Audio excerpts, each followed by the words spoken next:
Hey guys, welcome to Keepwize with Keepingly. And this is another episode. And with me, I have my co host, Amira Ravino B. So, hey, Amira, Hey, welcome to another hey, episode. How are you doing? doing great. Excited. Let's do this. Fantastic, fantastic. So, as you guys know, I'm Daniel Smith, founder of Keepingly, and Keepingly is a platform that is focused on helping homeowners to manage, maintain, and grow the value of their home. And so, this week we have another special guest. And our guest this week is Pierre Calzadilla. I hope I didn't butcher his name. So Pierre has been in prop tech for over 15 years. He started in his career in New York on the brokerage side of things, and then he joined Trulia in 2006, where he enjoyed over 8 years building and leading several teams in growth, marketing, and sales.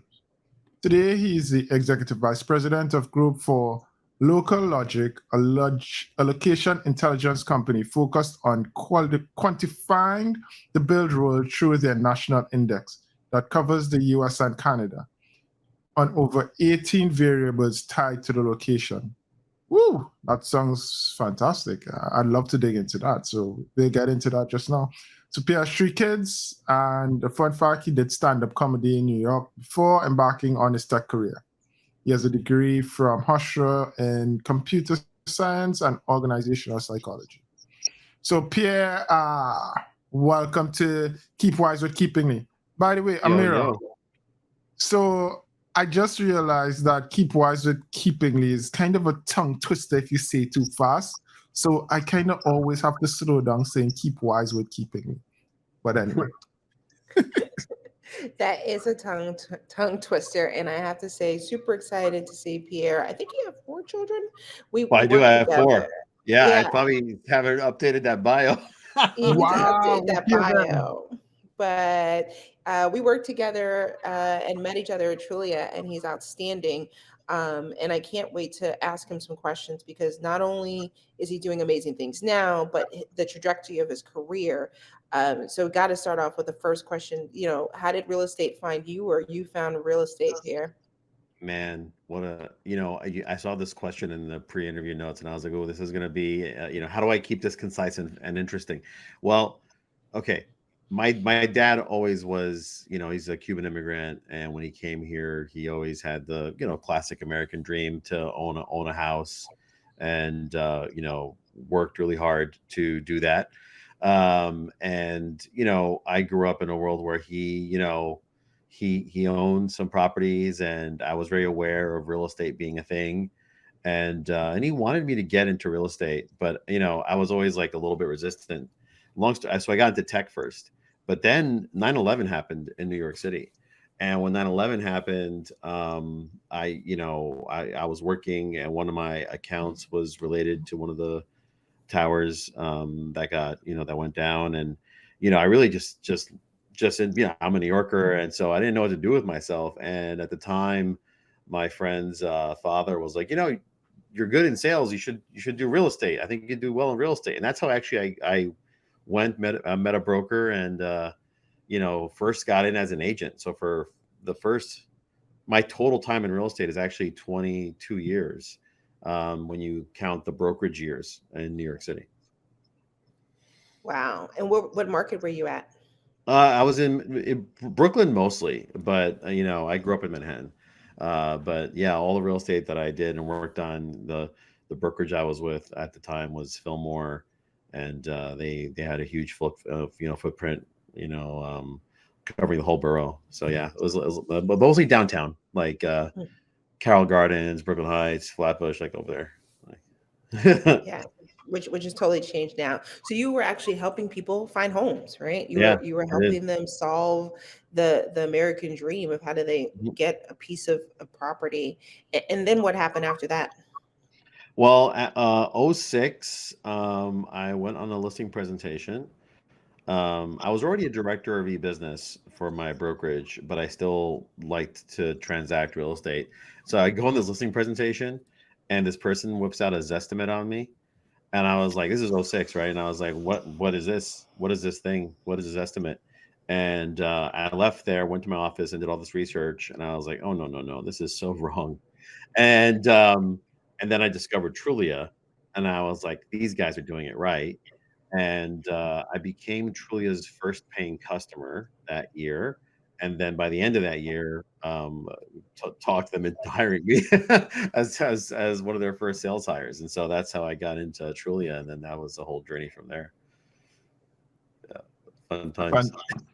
Fantastic. Oh, that's a bit of a backstory, Pierre. And so, understanding from where you started, from the family side of it to, getting into the more transactional side, how have you, I would say marrying the tech aspect of it, how have you been able to navigate? Because I do believe that there is a bit of a difference in terms of what coming from the real estate side or being in the real estate side versus being the tech side.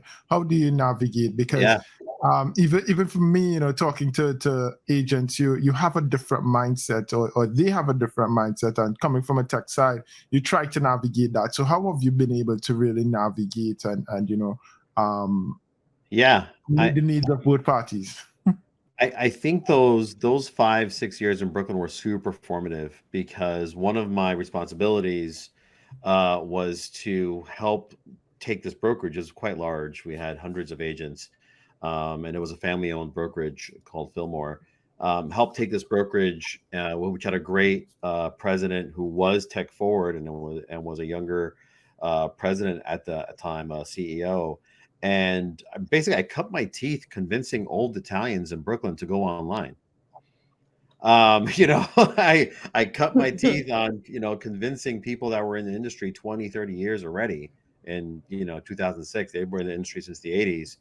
These were people who, they fought against fax machines when fax machines came out.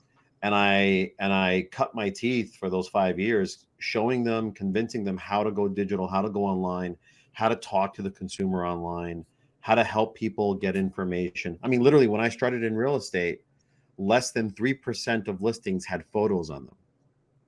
That's 2001. 2001, right? Less than 3% of listings had photos on them in 2001. So it wasn't until, sites like Trulia came out, and then people like me and others who really were like, no, we need to give people photos. We need to have information.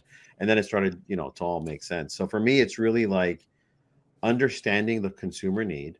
I think it's also my age that I'm at that sweet spot of, I don't even know what generation I'm in, like I'm a late 70s kid who installed the first computers in my elementary school and my high school, and was anyway. So I'm just in that sweet spot of transition, who understands how to translate tech to others and understands both sides of the coin. So I understand what the consumers expect when they go online. I understand what the professionals need. I think that's really been the sweet spot for me of bridging that gap. And that's fantastic in terms of, how you have been able to do that. I would say, just coming out of that. So basically, and not to hit on your stand-up comedy, because I don't believe I could ever rival that. But basically, you went from the dark ages, basically bringing everybody into light. Yeah, man. Yeah, man. 100%. Yeah. So having seen that, I want to push forward into the future then.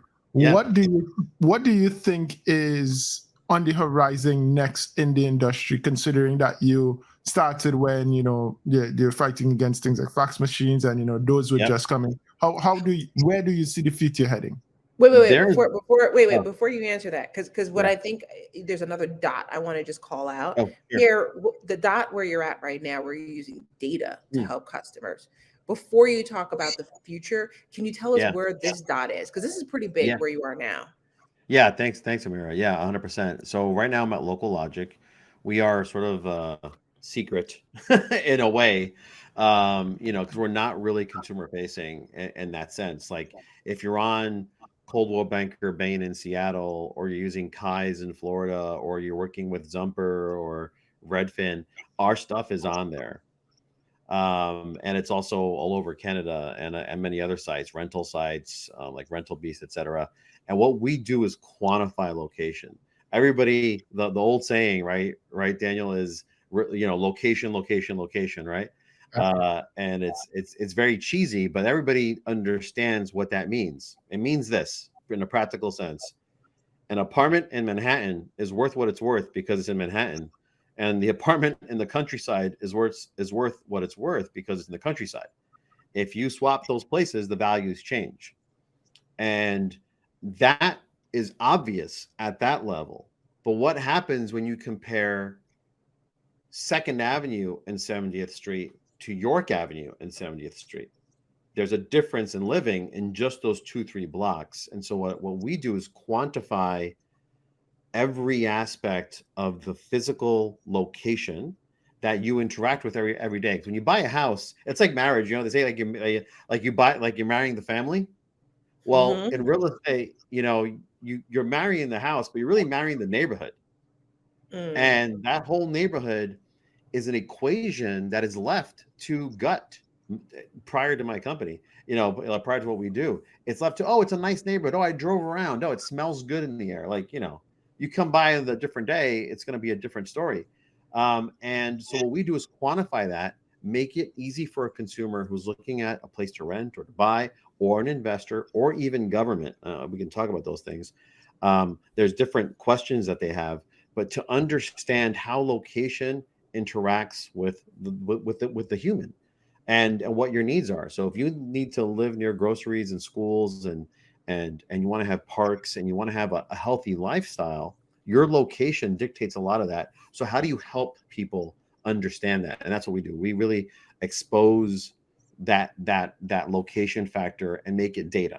So you're not making it on like somebody's opinion that this is a good neighborhood. You can go by data that and when I say good, I don't mean the context of good or bad, of like, safe or unsafe. I mean, good for you and your needs, right? Like if I'm a millennial renter, there's things I'm looking for that a retiree is not looking for.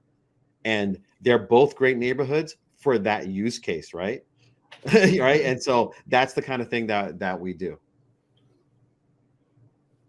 And I think you're right. That's exactly what today a lot of users are looking for. When people are going out to look for homes, at least when I was looking as well, it's like, where do I want to live? Where do I want my kids to grow up?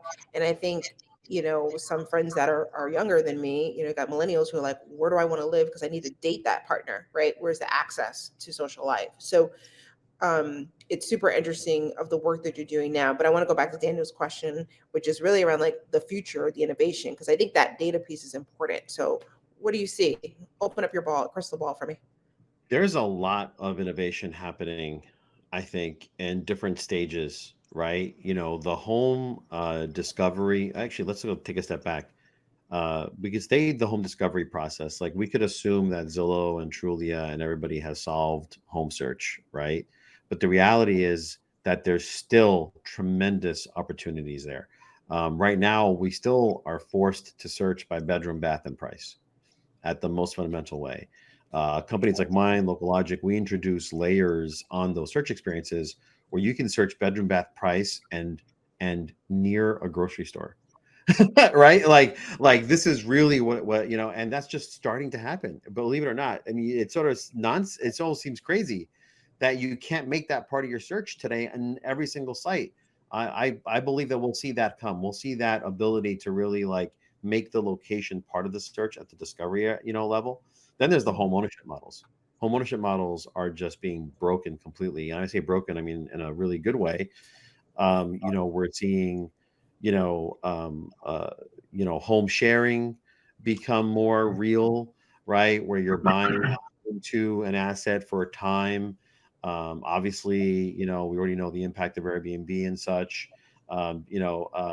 People not necessarily buying to live in the place, but buying to rent it out. So there's a huge market now for just personal investment of like buying an apartment to rent and not even live in it. There is financing that's changing now with new. I mean, they're even talking about, I think I read something the other day about 50-year mortgages. There's a lot of interesting things happening in every piece of the experience, and then this home ownership itself, the act of buying the home. That COVID had a tremendous impact into the digitization of the transaction. And then that pushes further now into home ownership. And now we're seeing so many startups pop up that are about how do you manage your home? How do you actually, live in it, maintain it, understand how to drive it, how to impact its value, or how to just maintain it, right? How to just like, you go from renting your whole life to now owning a house, and you have to all of a sudden know how to handle a water heater. And like, how do you help somebody with that, right? So I think like really there's still so much innovation to be done in every single part of homeownership. And then not to go long on this, there's also construction, and there's also ADUs like we're seeing in California, where now there's whole startups that are built to do second houses in the back, right? Or other companies, like I think it's called Icon Construction, where they're doing 3D printing of homes. So super efficient, super expensive, able to scale and really solve home ownership problems by making home ownership easier and more accessible, and a better price point. So I mean, and also environmentally safe. Like the amount of GHG gases released in construction is actually huge. So being able to build in a sustainable way. So yeah, there's a lot, man. I'm sort of seeing it all, and I sorry if I dumped a lot on you there, but there is a lot of innovation, and there's even more I could go into. No, that's fantastic, and the reason why I asked the question at this time, and Amira interjected, with his, but I wanted to just basically build the framework end to end in terms of, and I think that where you sit now is really important, especially with that data part.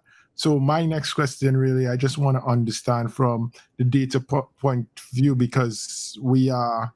We had one of our guests who was who is at the National Association of Realtors, and she's the chief economist or deputy chief economist. And so she had a lot of data points. And for us, those data points were really fascinating in our conversation.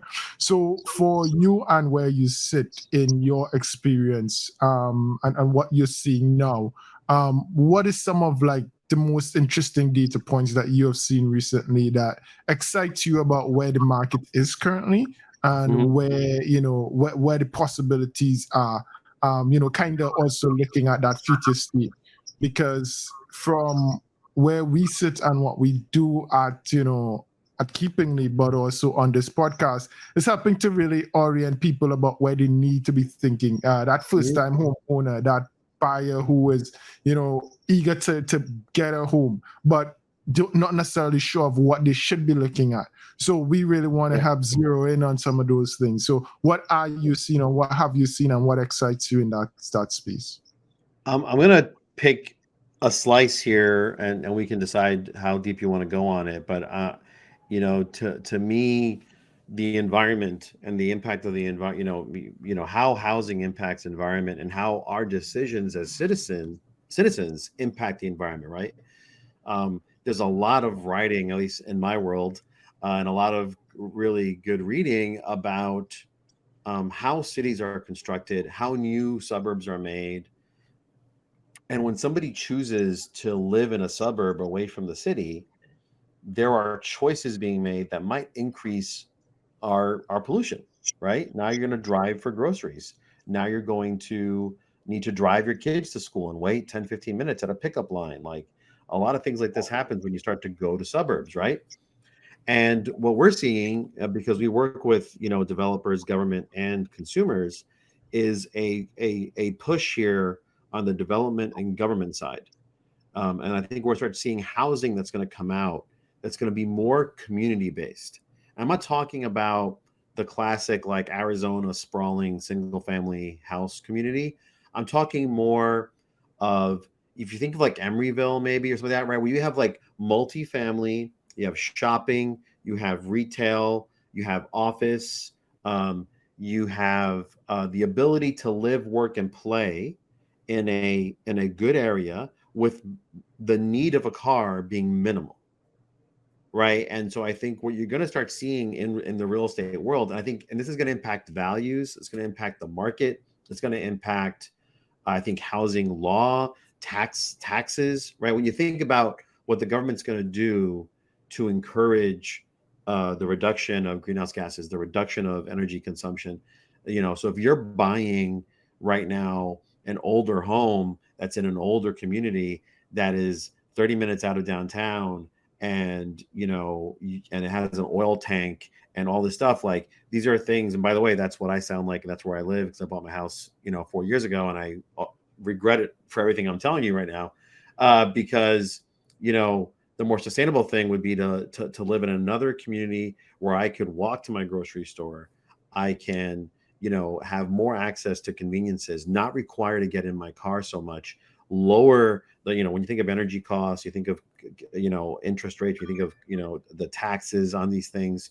That's all part of the home ownership bubble. So if you're picking to put yourself out in the suburbs or out far away, and you don't have that kind of community, so that's the magic spot here, right? Is that the builders and the developers and government are seeing this, and they're now rethinking that way that they're going to build those new communities. So if you do live now out there, you're not going to be in the boonies. You might have that ability to still be away from the city, but actually still have that 15-minute community, right, where you can get your needs met every single day and not have to go in your car for an hour to go to Costco, right? Like, those are the things that I think we should be looking at as home buyers today. And what's coming. Yeah, that's super. Go ahead, Dan, you had a question? No, I was just saying fantastic. I think that, it zeroes in on what we need to be looking at, and not necessarily a question, but more of a comment kind of. I think that all the research and data that I've been seeing really talking about how we look and how we have to be intentional. And I like a lot of what you said in terms of, just about the sustainability, because for one of the things that I'm looking at is, just that whole conversation of there's the environmental sustainability of it, but also for me, what I look at, because the platform that we're building is really about homeowners and helping homeowners to be able to maximize the value. But that whole conversation of home ownership sustainability, how do I pass on this asset from one generation to another? How do I make sure that I'm putting the tools, or how do I get the toolkit to be able to help me to manage this asset so that it can pass on from me to my next generation to a generation further, and also to be able to in our previous podcast we were talking about the wealth gap and reducing the wealth gap. How do we make sure that those things? So I think that a lot of what you said plays into that and helps us to be able to think about it in really intentional ways, not only for you and I, but also as a society, what we need to be looking at. I mean, you don't have to look too far, just to add on that comment. Like, just to, when you want to think what you should be thinking about as a consumer, follow the money, right? There's an article that you're going to see if your listeners or yourselves go do some research, you'll start seeing that many huge investors are dumping assets. They're like, we're not paying for it anymore. There was just a huge building in Manhattan that they were like, we're going to default. We no longer want this building. A building. There's 2 office towers in LA that another financial institution, we're done. We're not paying for it anymore. They're abandoning it, because on the balance sheet, it doesn't make sense anymore. Nobody wants to, go to the office tower. It's a huge burden on environmental, because the laws are passing, right? So what's going to happen in a lot of these buildings is the landlords, the laws are passing where they have to change the lighting, they have to change the water, they have to change the heating. And these are laws that are passing by 2030 in many markets. And so you have to pay attention to that. That's what's happening right now in government and private equity and like that level. Eventually that's going to come to the citizen. It's going to come to the citizen, and then you're going to be in a house. And it's, I live in Canada right now. I'm an American, but I live in Canada. But in Canada, where I live, they have banned new oil tanks. They're banned. They're gone. You can no longer replace your oil tank where I live in Quebec. Right? That's gone. So now if my oil tank breaks, I have to go electric. I have to go electric because here, by the way, it's water, it's hydro. So it's actually one of the cheapest power markets in the North America, because it's all hydro. But that's an example of what's happening, and you need to be aware of that when you think about where you're living. You should understand, like, where's the power coming from? What's the sustainability of this area, and take that into consideration. All the things you're talking about are the non-sexy things that most homeowners Non-sexy. really don't. It's not sexy. I mean, talking to homeowners all the time, and when you talk to them, how do we do that, right? How do we shift the focus, right? It's always been about, the bedrooms, the bathrooms. Really, it's more of the interior. It's not even the exterior as much as even neighborhoods. Right. And so where do you see, the shift that homeowners are now looking at? Because I think there's a lot of what you just said was just really interesting. I think homeowners are going to start to think a little bit about, particularly around sustainability. I think the pandemic has also shifted the way people think about homeownership, and what a home looks like. What are you starting to see from the homeowner's perspective as you're interacting and working with them? So what we're doing is, people want to know.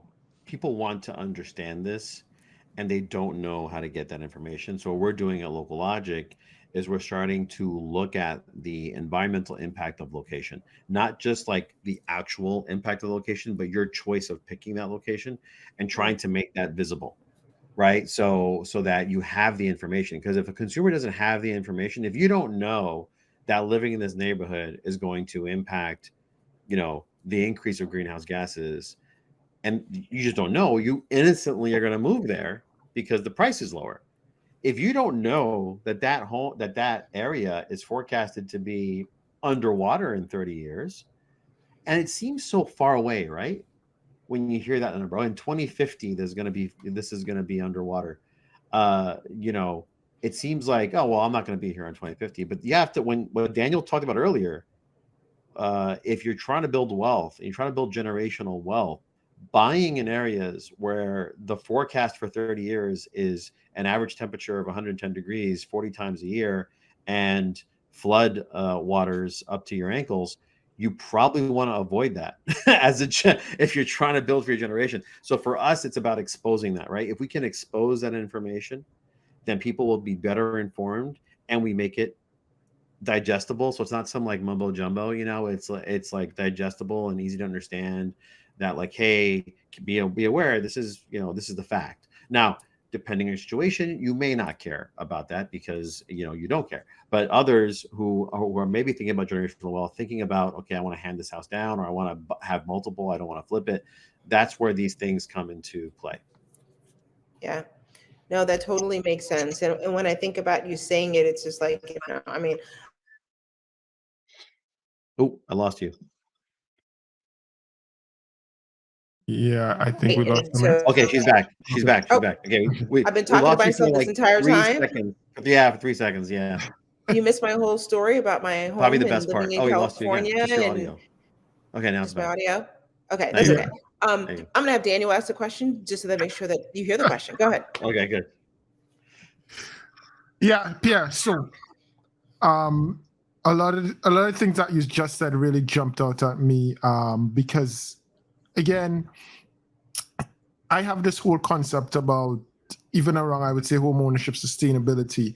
But the thing, and I think that what your product is built on, Local Logic, and how it really helps, is that as a homeowner, I realize you don't know what you don't know. Is the number one principle of home ownership. And in our previous podcast, we had this conversation about, have we glamorized the whole experience of home ownership? We've been taught, hey, the American dream. You taught, hey, we go to school, we get a job, you grow up, you get married, white picket fence, all that kind of stuff. And now we're here, and between the price of housing, which is, we had that conversation about the missing middle previously, to, just the price of housing, when I decide to get into the market, because stats and numbers recently showed, hey, there are possibly 28 million people who want to become homeowners. Mm-hmm. they're not thinking about any of those things that you just highlighted. Let's be honest. Let's be blunt about it. They're not thinking, well, I'm going to. No, it's just like, hey, I want a house. I want to be on my own. I want independence. Those are the things that, we've been typically taught to think of. And so with your data points, you're really shifting the whole trajectory of how people should be thinking. So my question to you is really, how do we ensure that people get the information and data to make the correct decisions? Yeah. Well, I'll say two things. One, I'll push back a little and say that today's buying generation does care about this. The issue is that they are sourcing it. They're doing their research, right? And we see it. Like we know they are, right? And we know that they care about it. There's been a couple surveys done. I don't know of one done in the U.S., but I know one done here in Quebec just last month, where a very significant. I wish I had it top of my head, but I could send it to you guys after. But as very significant part of the population wants to understand environmental choice. But I still believe that there is a huge half of the population that definitely has no lens on this. So for that question, I think it's really, what we're doing, right? Like, we're working with the top real estate portals, the top real estate brokerages. We're creating a report that anybody can get for any home on demand, right? Like we're doing things so that the information can be available and reasonably, found and easy to understand. And I think we're not the only ones, right? There's a few companies out there that are thinking about this and organizations that are thinking about this. We partner with a lot of them, and we try to bring their data out to show it to the world. And this new generation, this current generation, that's the current home buyer, current renters that are maybe a little priced out right now and frustrated, they are thinking about these things. And I will say that there's also part of the issue is we have a housing shortage, believe it or not, still, by the millions. So until that catches up, we're going to continue to see these high prices, which is where low cost construction, but not cheap, doesn't mean cheap, right? Low cost doesn't mean cheap. It means scalable. It means modular. It means that it's 3D printed, that it's done with more efficient, with less waste. So you're not throwing away a third of your supplies. You have to count that in the cost. So those are the things that will help, I think, close the gap. And legislation ultimately, right? The SEC is passing legislation that's going to require investment funds to have public measures on ESG, environmental, social, and governance policies. And when you start investing in these funds, they're going to have to be transparent about their stance and their portfolios, which is also why you're going to see divesting of assets that are no longer green, or the same way that they would balance their books for financial, these huge funds are going to balance their books on carbon. And that those laws are coming, and that's going to, again, it's going to start. It always starts with government and policy, and then it goes to the citizens, right? I want to ask, how do you see that impacting citizens? I mean, I hope it's positive right now. Like, I hope it's positive. Obviously, like I just shared an example where here in Quebec, the day that my oil tank breaks, I will not be able to replace it. So that could be bad if I can't afford to replace it. But they do have subsidies and benefits to do it. I know in the US, there's several organizations that are currently set up to expose energy tax credits, energy credits, and how to help people switch to more sustainable power sources. And so I think like there's a cost of burden for sure. There's going to be a cost, but we've also seen the government do subsidies for solar panels and for switching to electric cars and for doing your like there's multiple grants in some counties to upgrade your windows, right, to reduce your heat your heat loss and to reduce your what's the word I'm looking for, energy. Your energy conservation. Thank you. So like those things they're happening. I think like we need to do more to expose those things. but there is definitely work being done that I think involves cost, but also involves just information that a citizen needs to know. Like, oh, I didn't know that I could get a grant for $5,000 to switch my windows. That makes a difference, And so I think that information coming out more and being more prevalent is also important. Yeah, and I would say that through the Inflation Reduction Act, the current administration here has been doing a lot of work around that. And so this year, I know some of those opportunities kick in this year for homeowners to be able to do, things around electrification, around, the windows and other items in your house. And I think that even with that, there is a lot of, so I don't think that your well, I would say the information that you've shared is really important in terms of at least even here. But even with the way how, the consumer looks at it, I think that what I have found is that, and not to say that the way I was, presenting it was different, but I'm just saying that this is not historically what we have been taught. I think there has been that disconnect. And, depending on the lens that you come from, you're listening to people who think that, hey, the cost of housing is too high. Well, the fact is that this is kind of the market and the area that we live in right now. And so as part of the evolution of human life, but we have to also evolve just the way we think. In terms of how we think about it. And that was one of the larger and I think that based on what you guys are doing, it helps to push that forward. And if we get to the end state or, further down the road, I think that that's kind of where we are being pushed in terms of how we get to think about our house rather than thinking about, one of the things I say is, we just shouldn't be thinking our house as just this nice euphoria of home ownership, but more of like, okay, how do I manage my asset, the house?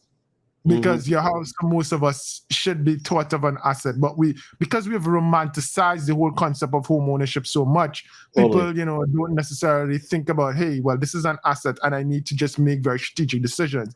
It's like, no, I still love my house or this or that, and I think that kind of gets us into trouble sometimes.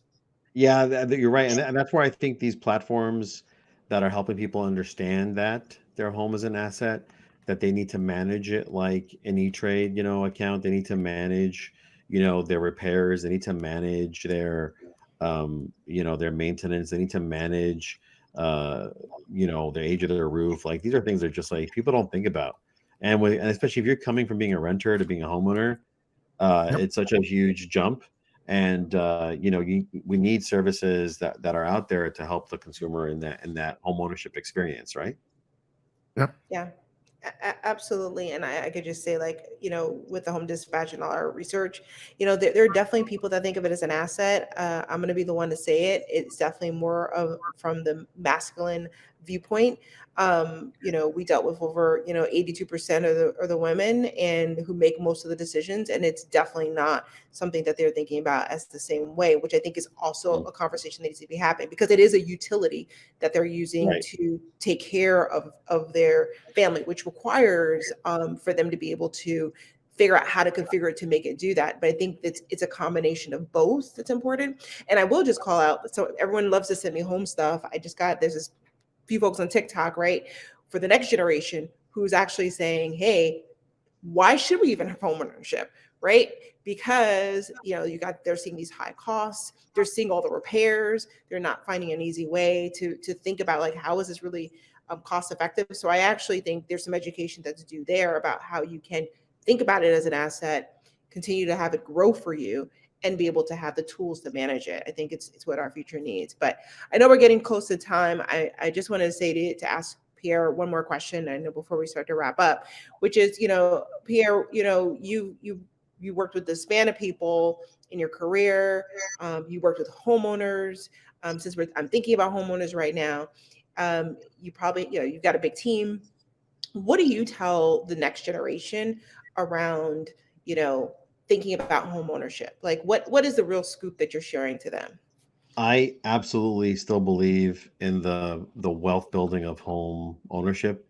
and not just for the sake of wealth, but for the sake of like, we are all going to age, we're all going to become older people, and having a home that when you're older and Social Security is questionable, it's a source of funds, right? So the pure, functional thing. Like I just had a talk with somebody here who's like barely 20 years old 2 days ago, and I was like, look, if you can afford to buy a studio and rent it instead of renting it, it is cheaper in many markets still to buy the studio. The problem is a down payment. That's the problem. Like the problem of why people can't buy a house is because of the down payment requirements. So you need to look at those government options, where you can do low money down. But if you can afford to buy that studio apartment, you're gonna make more money off of that than you will paying rent. And when you're older and you're finished with school, instead of paying rent, you can then rent out that studio apartment and then go live wherever you want in the world and pay your mortgage and continue to build wealth and really forget that you even own it and just continue to build wealth on that. And so to me, it's still very practical. I still believe in the numbers of the financial numbers of home ownership and the ability to create equity in an asset, which you cannot do when you rent. And so I still advise anybody, like a lot of my team are young folks who actually already own one or two homes already, or one or two apartments, and they have that mindset of like, I bought my first little studio. I bought it when I was in, like I saved up all my money for it, and like now they flipped it into a one bedroom, then they flipped that one into a two bedroom, and they're sitting here in their late 20s and they've already flipped 3 apartments. And Nice. they're not rich. They're not rich kids. They weren't from wealthy families. These are kids who just saved their money, understood the math, and said, yeah, I'm going to save my down payment for that studio, and I'm not going to, go blow it on Fortnite skins. And there's a joke for you. And that's really, when you do the math on it, it's crazy, like what people will spend on video games and nonsense. If you put that towards, a little fun towards down payment, you're going to crush it, and you're going to be able to get your first place and build equity and, like go you, right? So like, that's the problem though. The problem is the down payment. And everybody wants to buy the apartment in like Manhattan, right? Like everybody like wants to buy the spot downtown San Francisco. No, buy the spot that you can afford. And that's and that's near schools, near transit, near parks, where you can walk to get your groceries, you can walk and get a coffee. That is a reasonable spot. Maybe you got a 15-minute commute to downtown or 20-minute. Like you're gonna make it. You're gonna be so good, and the price point's gonna be half of downtown, and you're gonna have equity. So anyway, that's my location tip. Pierre, and I think, and you are into the location. But I would say that you've really hit the nail on the head, and I think that what you're alluding to is really that whole concept of delayed gratification. You think that sometimes we have become such an entitled society that we think we need to get everything on demand, and so I think that that is one of those salient points. To wrap up, my last question for you is this. If you had a magic wand to change anything in the housing industry currently, based on where you sit, what would it be? I just sort of teased it. I think the down payment is a problem. Okay. People like these kids are coming out of college. They're getting $100,000 jobs.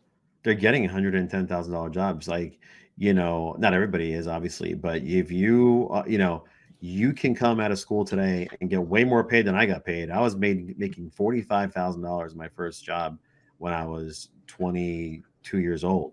Like that is that's not what kids are making now when they get out of college with a good degree. They're making way more than that. And to me, the dilemma is it's hard to save the down payment because the rent is so high.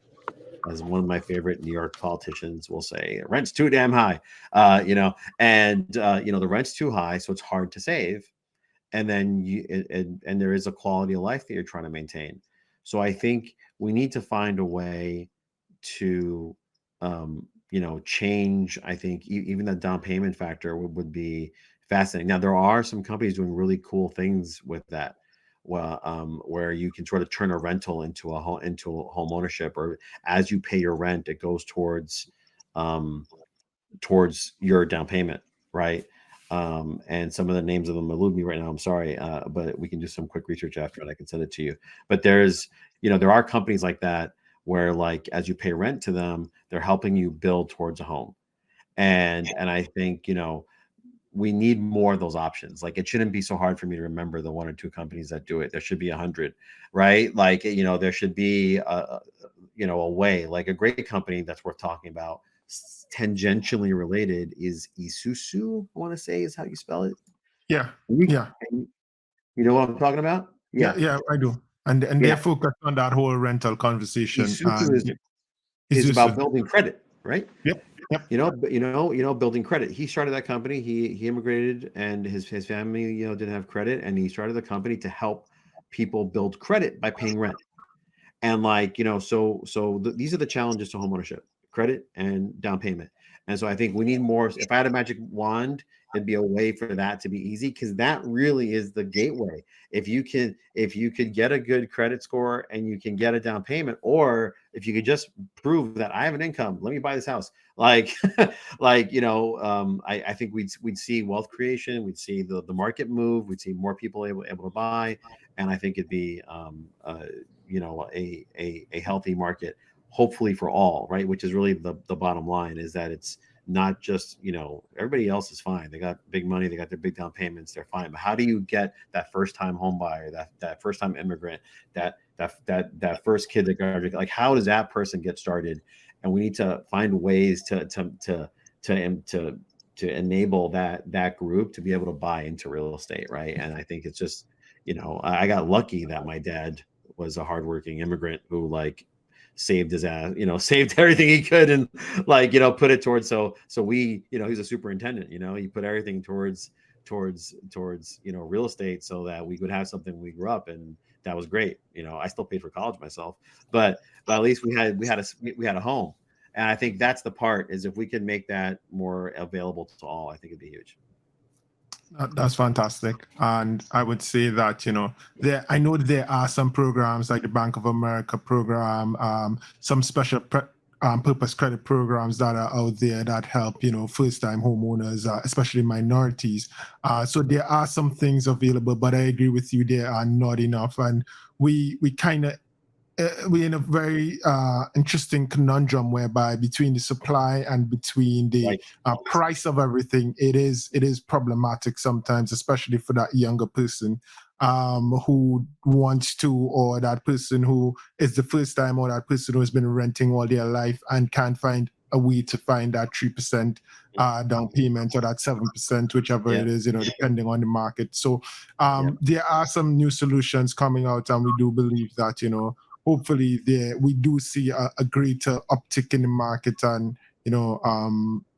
give people better options. But that's it.